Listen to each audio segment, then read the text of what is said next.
Hello, guys! Vamos lá para mais uma dica, né, de língua inglesa para o Enem.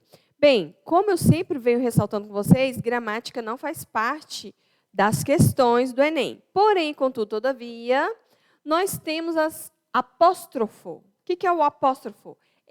Essa vírgulazinha que a gente usa aqui em cima. Ele também pode ser dado como genitive case, que é de posse, né? Igual nós temos aqui na nossa cidade, Nelson's Churrascaria. Então, tem apóstrofe e depois churrascaria. Quer dizer que a churrascaria é do Nelson. Então, essa apóstrofe é de posse.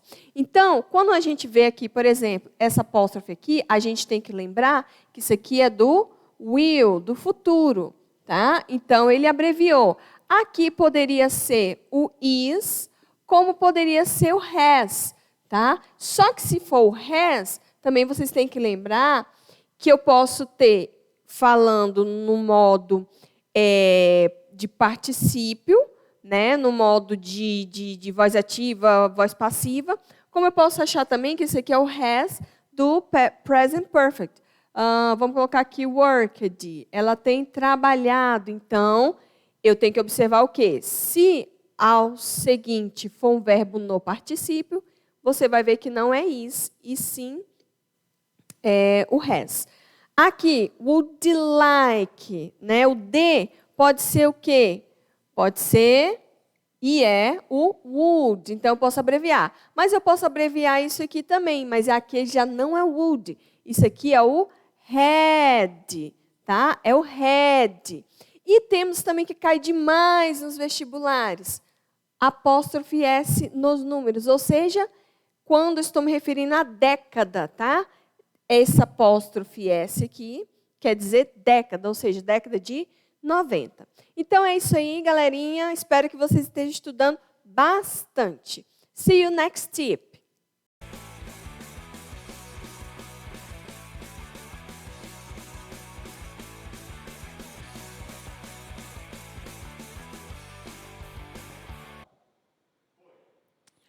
Olá, direto do SESC, mais uma dica importante para você que vai participar da próxima edição do Enem.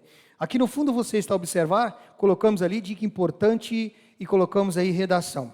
Tem 2 pontos que queremos colocar nesta dica. Quais são os 2 pontos? Primeiro, sobre o título, tem um pedido a fazer.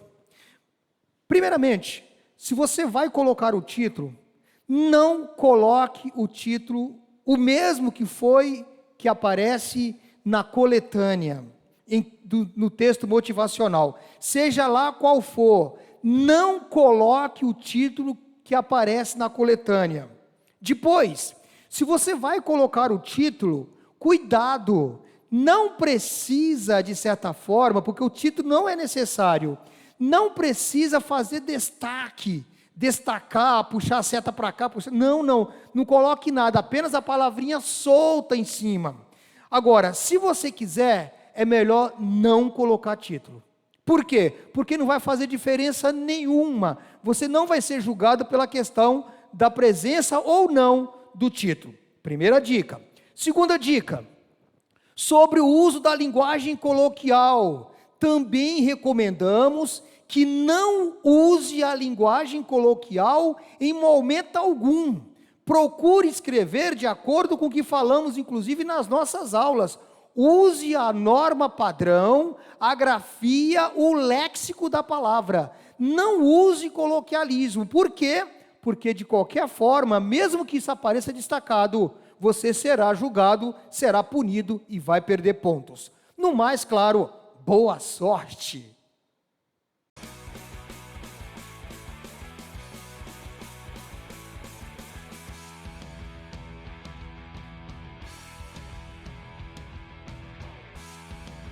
Soltou? Valendo? Olá, pessoal, tudo bem? Professor James, professor de matemática do SESC, tá? Mais uma dica para você que vai fazer vestibular e Enem. Vamos à dica de hoje. Vamos lá, solta a dica. Tá lá. O tema de hoje é triângulos, né? Nós vamos falar da classificação dos triângulos. Você vê à esquerda aí, é classificação do triângulo quanto ao lado, ok? Você tem um triângulo escaleno, 3 lados de medidas diferentes. O triângulo equilátero chama atenção, né? Lembrando que o triângulo equilátero você tem a fórmula calcular a sua altura, lado raiz de 3 sobre 2, calcular a sua área, lado ao quadrado raiz de 3 sobre 4, e aí embaixo você tem o triângulo isósceles, lembrando que o triângulo isósceles você tem dois lados de medidas iguais e os ângulos da base também de medidas iguais, tá bom? À sua direita você tem a classificação segundo os ângulos, não é isso? Então você tem o triângulo retângulo, nele, lembrando o teorema de Pitágoras, não é isso? Você pode calcular o seno, por exemplo, o cateto oposto sobre hipotenusa, o cosseno adjacente pela hipotenusa e a tangente oposto pela adjacente. E aí tem os demais, que é o triângulo acutângulo e o obtusângulo, ok? Então essa foi mais uma dica para você, uma dica de matemática. Até a próxima.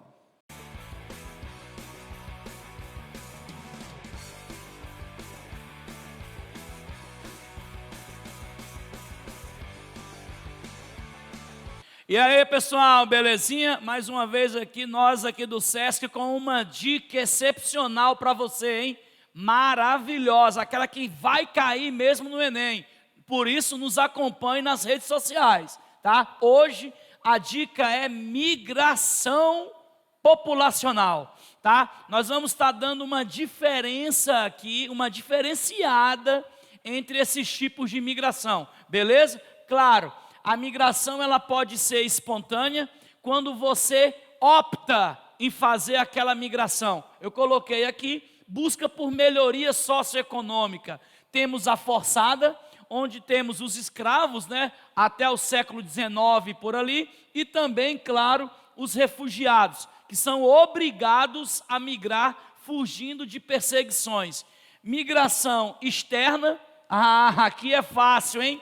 Emigração, aquele fulaninho saiu, saída, migração. O fulaninho chato entrou, imigração, ok? Tá aí a dica, hein? Comemorou, saída. Ficou triste com a entrada, é imigração. E temos também a migração interna, tá? Migração interna, ela pode ser intrarregional, que é aquela migração onde o cara não muda de região. Ele muda de estado, ele muda de cidade, mas não muda de região, ok? Interregional, essa sim, ela ultrapassa as divisas regionais, tá? O cara sai do norte para o nordeste, porque agora é onde nós temos um foco econômico, região de Pernambuco, região do Recôncavo Baiano, ok, gente? Belezinha? E temos agora, mais recente, a chamada migração de retorno, que é o de volta para a minha terra, impulsionada pela desindustrialização de São Paulo, ok? Continuem conosco, hein? Abraço!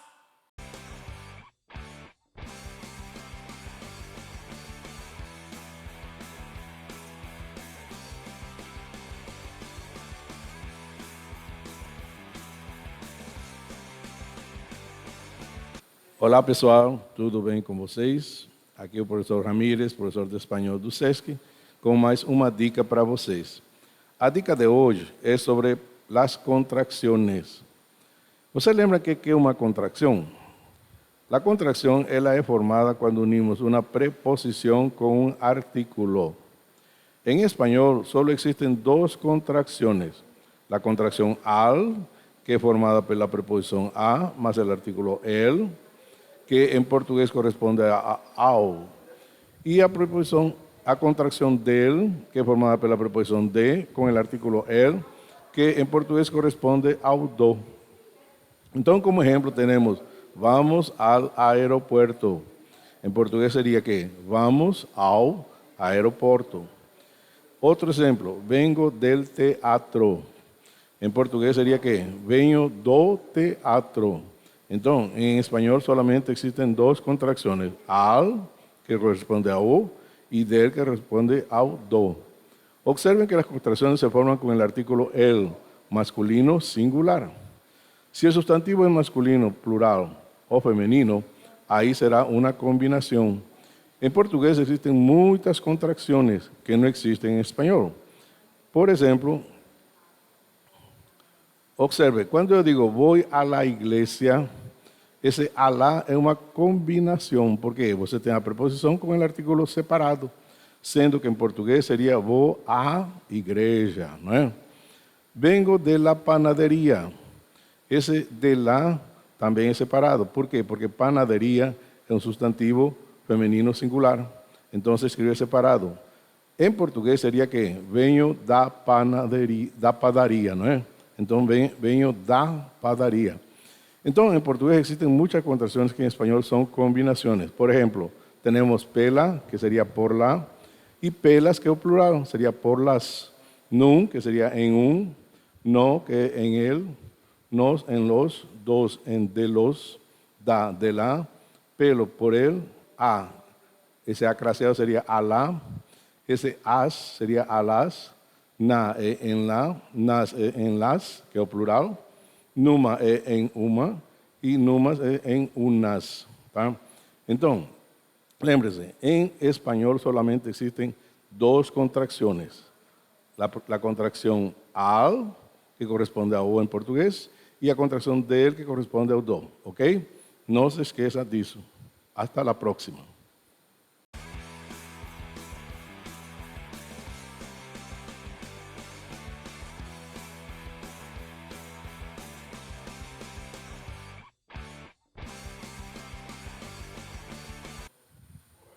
Olá, tudo bem com vocês? Professor Clóvis aqui, e mais uma vez a gente vem com uma dica sobre dinâmica, mais especificamente para a ideia do cálculo do peso de um corpo que cai nas imediações da superfície de um astro sem resistência do ar.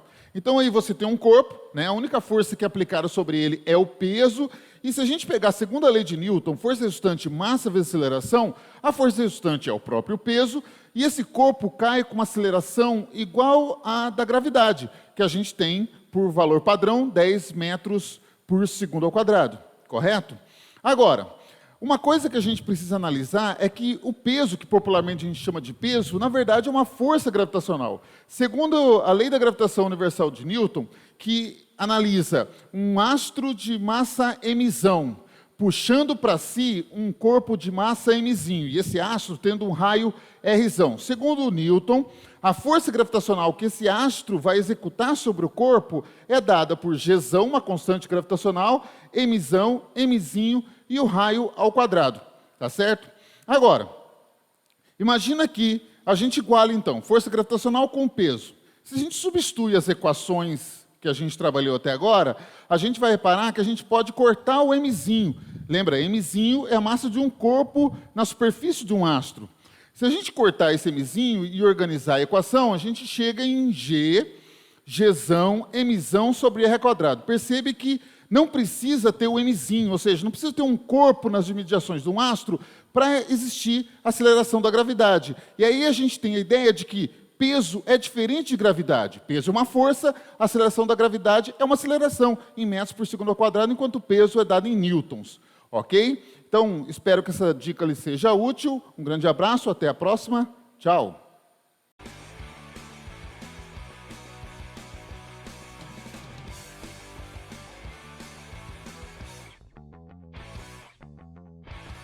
Fala, galera do SESC! Tudo bem com vocês? Professor Paulo na área, deixando uma dica para o vestibular e Enem. Tranquilo, matériazinha de história. Já falamos de uma série de assuntos. Agora a gente está dando a ênfase em algumas coisas um pouco mais, tá certo, minuciosas. Olha só, uma situação que sempre aparece na prova do Enem também, são as figuras, né, cara, de Dom Pedro I e Dom Pedro II, e a interpretação que você tem que ter dessa figura, a contextualidade, tá certo, dessa figura. Não é fácil. Questões com figuras, na verdade, são as questões mais complexas que o Enem vai trazer para a gente. Então, a gente tem que, de certa forma, despertar a contextualidade, tá certo, tanto do governo de Dom Pedro I, quanto do governo de Dom Pedro II. Tranquilidade? Então, um viveu uma crise muito intensa na formação do Estado brasileiro. O outro, ele ascende politicamente num período muito tenso, o começo do segundo reinado, mas depois, cara, vai passar por um período um pouco melhor em função da expansão da lavoura de café, ok? E aí a gente vai ver o desenvolvimento da indústria, a imigração. Então, é importante contextualizar para que você possa reconhecer melhor tá certo? Essas questões que trazem imagens. Não são simples, mas lembre de treinar questões que trazem imagens. E lembre, cara, de dar uma olhada tanto no primeiro reinado quanto no segundo reinado, nessas duas figuras. Lembrando que Dom Pedro II é o maior estadista da história do Brasil, pelo menos em tempo, 49 anos no poder. Ok? Fica a dica, tudo de bom, um abraço.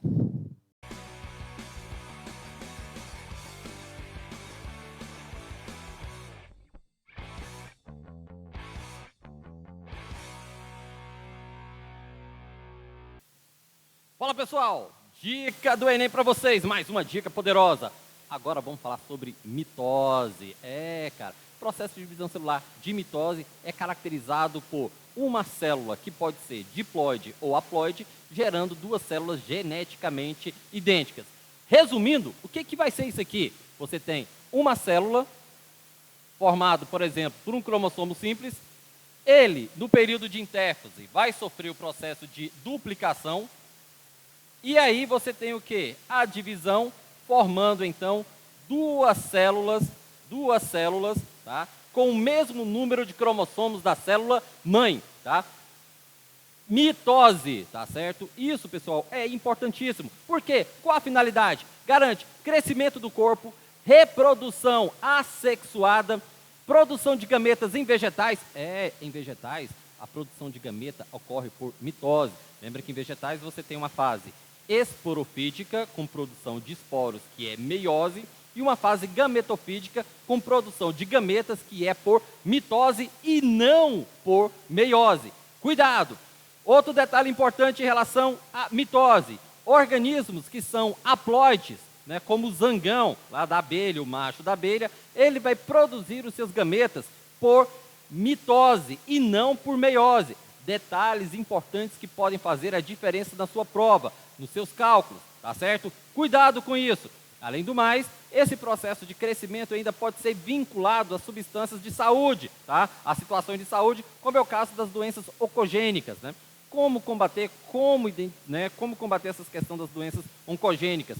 Qual a relação disso com mitose? Lembra que um câncer, por exemplo, ele pode crescer de forma desordenada, ele cresce de forma desordenada, e os remédios quimioterápicos atuam impedindo que ocorra, por exemplo, a mitose, paralisando a mitose, fazendo com que esse tumor pare o seu crescimento. Beleza, pessoal? Tranquilo? Cuidado com isso aí.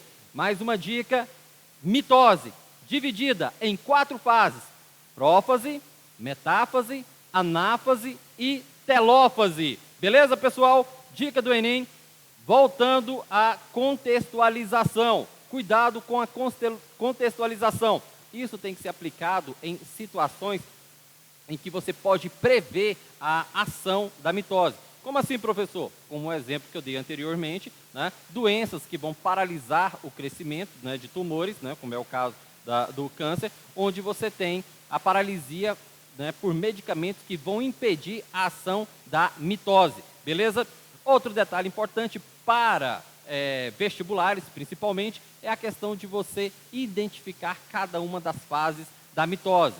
Lembrando que uma fase clássica, uma fase visível ali, né, que você pode identificar de cara, é a metáfase, onde os cromossomos ficam alinhados na placa equatorial.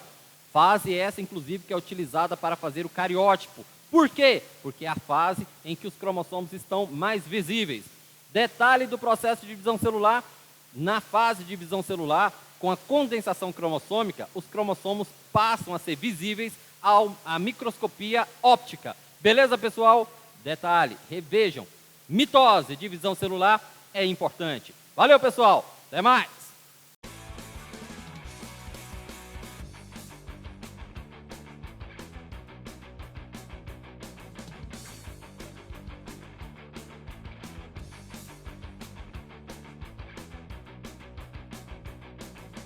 Olá, pessoal, tudo bem com vocês? Aqui é o professor Alejandro, professor de Química do SESC, com mais uma dica para vocês para o Enem e os vestibulares. Nossa dica de hoje é sobre estrutura atômica, tá? Então, o que vocês não podem esquecer da estrutura do átomo? Então, nós temos o seguinte: Lembre-se de que o Z indica número atômico e indica também os prótons. O A maiúsculo indica o número de massa, e indica a soma de próton mais nêutron. E como é que você calcula o número de nêutron? É a diferença entre o número de massa, ou seja, A, menos o número atômico, que é o Z. Tá?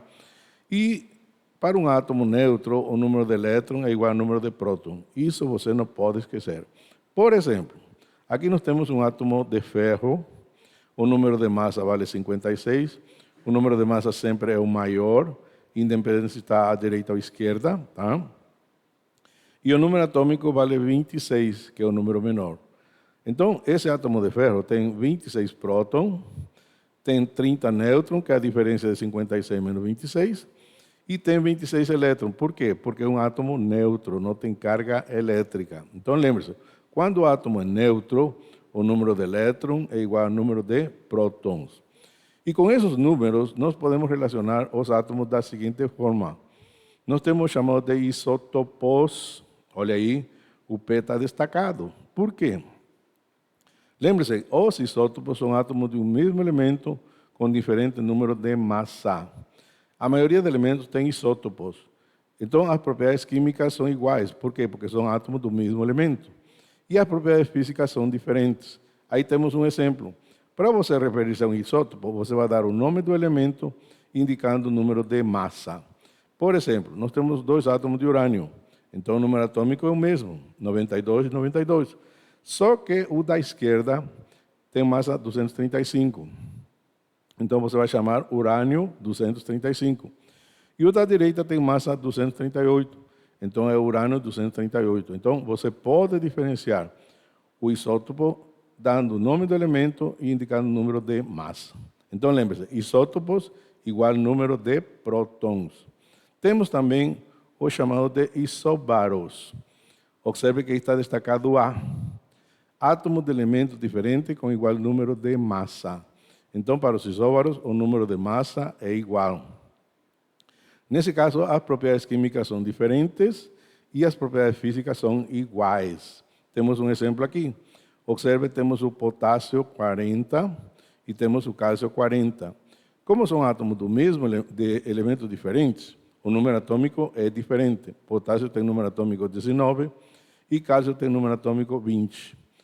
Já o número de massa é igual. Então, esses átomos são chamados de isóbaros. Isóbaros igual número de massa.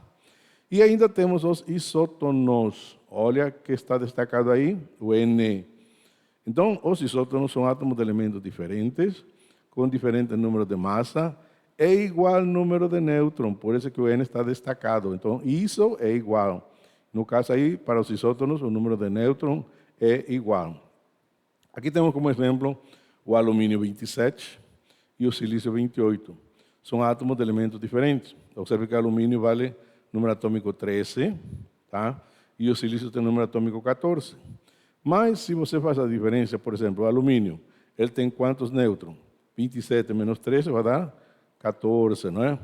E o silício 28, tem quantos nêutrons? 28 menos 14 dá 14. Então, ambos têm o mesmo número de nêutrons, portanto, são isótonos. Então, não esqueça, hein? Isótopos igual número de próton, isóbaros igual número de massa, e isótonos igual número de nêutrons. Guardem isso para a prova, ok? Nos vemos na próxima.